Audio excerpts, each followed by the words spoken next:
लात मार दी, ऐसे वो चला गया, खिसक गया। समझ गए मेरी बात को? ठीक है। अब इन्होंने क्या बोला है, इसका जो परिमाप है, यानी ये इसकी चारों भुजा बराबर होती है, इसकी चारों भुजा कैसी होती है, बराबर होती है।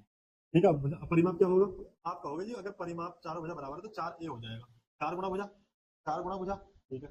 इसका एक विकर्ण दे रखा है 55 सेंटीमीटर का, मैं कह रहा हूँ यह है विकर्ण की लंबाई टोटल दे रखी है 55 सेंटीमीटर। ठीक।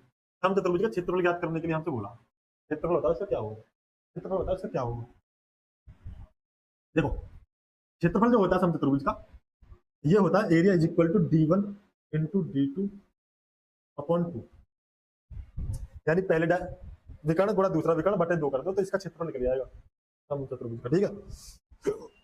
एक विकर्ण तो मेरे पास है 55 सेंटीमीटर का, दूसरा निकालना पड़ेगा। दूसरा कैसे निकालोगे, इसको निकालना, इसको कैसे निकालोगे। देखो ध्यान से देखो, ये पाइथागोरस थ्योरम है, पाइथागोरस प्रमेय, ये हमारा 90 डिग्री का आपस में जो विकर्ण होते हैं 90 डिग्री पर काटते हैं।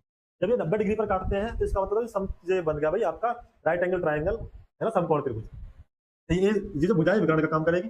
55 का आधा कर लो, आधे आधे यानी एक लंबाई ये मिल जाएगी और इसकी हाइट निकाल देंगे, है ना, लंब गुणा आधा रहेगा इस तरीके से। तो मैं ये कह रहा हूँ यहाँ पाइथागोरस थ्योरम लगाओ। देखो कैसे, यहाँ ए निकाल लो पहले।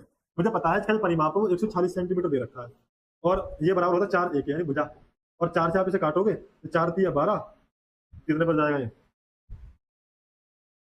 पॉइंट हमारा है। देखो 4 3 12 बचा कितना, 2 26 4 24 बचा, 2 4 5 20, 36.5 आ गया। फिर आगे भुजा, भुजा आगे इसकी 36.5, 36.5 ये आ गया विकर्ण। समझना मेरी बात को, 36.5 एक साइड आ गई। 55 का आधा हम करेंगे, अगर 55 का आधा हम करेंगे 27 दूनी 54 यानी 27.5 आ गई ये वाली, यहाँ से यहाँ तक, है ना। इसे निकालने के लिए पाइथागोरस फॉर्मूला लगा। पाइथागोरस क्या होता है कि विकर्ण के स्क्वायर में से, विकर्ण के स्क्वायर में से माइनस कर दो आधार या लंब के स्क्वायर को, है ना, और टोटल का रूट।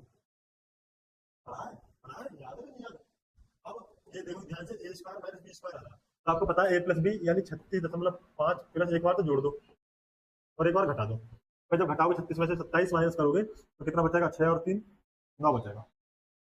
ठीक है, गुणा कर लो, जोड़ लो, 5 और 5 10 की 0, हासिल लगा 1, 7 दूनी 14 हासिल लगा 1, 3 दूनी 6 यानी 64 गुणा 9 आ गया। इसका हमें रूट निकालना। एक बात बताओ, 64 का रूट निकालेंगे 8 आ जाएगा, 9 का रूट निकालेंगे 3 आ जाएगा, यानी 8 दिया 24 सेंटीमीटर, ये आधा विकर्ण आ गया। 24 सेंटीमीटर ये आधा विकर्ण आ गया। 24 ये आएगा तो 24 ये हो जाएगा। कुल मिलाकर हमें पता चलेगी कि जो D1 था वो तो कितना था, 55 था। ठीक है। और जो D2 है 24 दूनी 48 हो गया। बटे में है 2 तो 2 कर लो, आंसर आपका क्या आ जाएगा। 2 से काटो 24 दूनी 48 और अब कर लो गुणा। भाई 24 पंजे 120 की 0 हासिल लगा 12 और 24 पंजे 120 में 12 जोड़ दोगे तो 132 आ जाएगा, आ जाएगा। यानी 1320 इसके लिए सही आंसर हो जाएगा। ठीक है, 1320 इसके लिए सही आंसर हो जाएगा। बात समझ